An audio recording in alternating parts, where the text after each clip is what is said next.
Good morning, Dr. Tracy Tyson here. I'm a general pediatrician in Vermont, and I wanted to talk to you about why we recommend well child visits. I didn't realize this was a controversial subject, but apparently it's something that is definitely going around, that they're not necessary and they're ways just for us to push vaccinations as well as to diagnose problems that aren't there.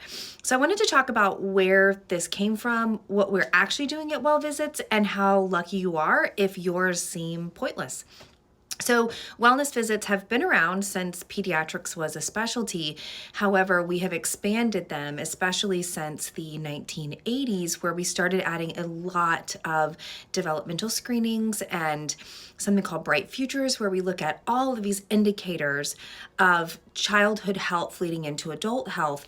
And we look at those indicators really early on and monitor them. So, every single age group has a specific set of Bright Futures guidelines for the things that we are monitoring for to make sure that your child is getting everything that they need and to find something prior to it becoming a problem.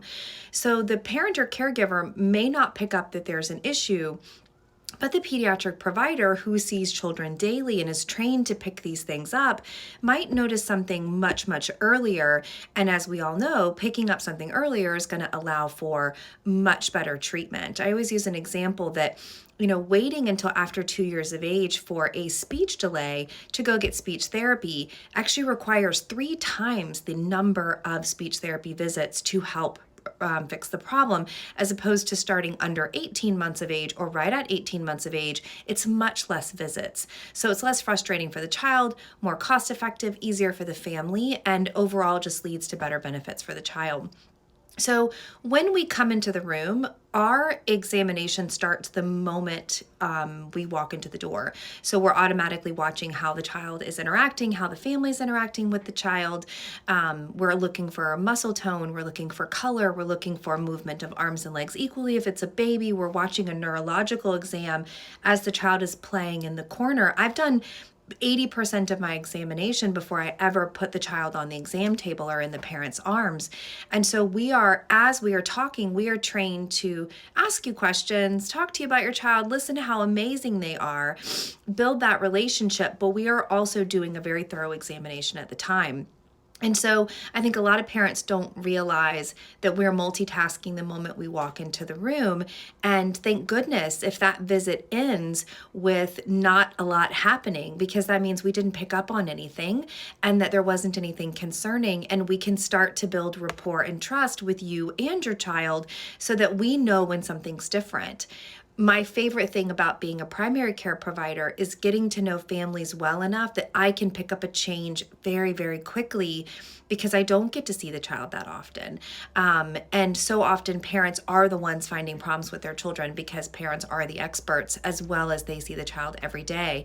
But I have had situations myself as a pediatrician, as well as many of my colleagues and partners, that have picked up things that parents just thought were normal because that's all they've ever noticed.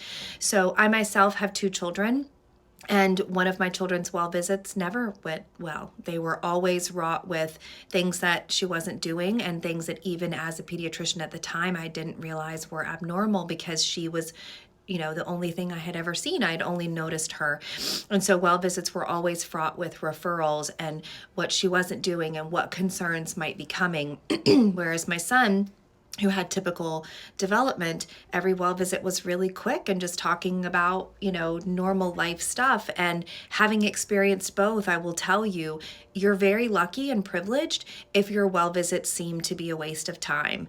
And I hope that helps a little bit for you to understand why we do these visits, what we're looking for, and what we are doing in the room. So please ask. We as pediatricians and medical providers really do want you to ask if you're not sure what it is that we are looking for. Why are we doing so many screening tests? That's another complaint that I do get from families, is there's so many screening tools. I agree, there's too many screening tools. However, as children are getting healthier, we are trying to find more and more ways to keep them healthy. And so our job as scientists and then practitioners of science is to continue to push forward. If we just accept the status quo, then we won't be able to continue to improve life expectancy, and not just life expectancy, but like life fulfillment, life enjoyment. What we're looking at a lot right now is, instead of waiting until the child is 12 and diagnosing them with anxiety and depression, what are the indicators in the newborn visits? What are things that we can do during those visits to actually prevent that from happening?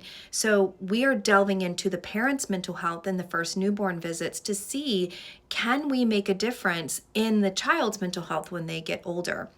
So that is something that's really exciting, but also a little jarring for parents if they don't understand why we are asking all of those questions. So I hope this helps, but please ask your pediatric provider or medical provider for your child why they're asking these questions and what exactly the visits are for, what are they looking for, and hopefully you're going to stay the family that the well visits seem really simple and you're out the door quickly. Have a great day.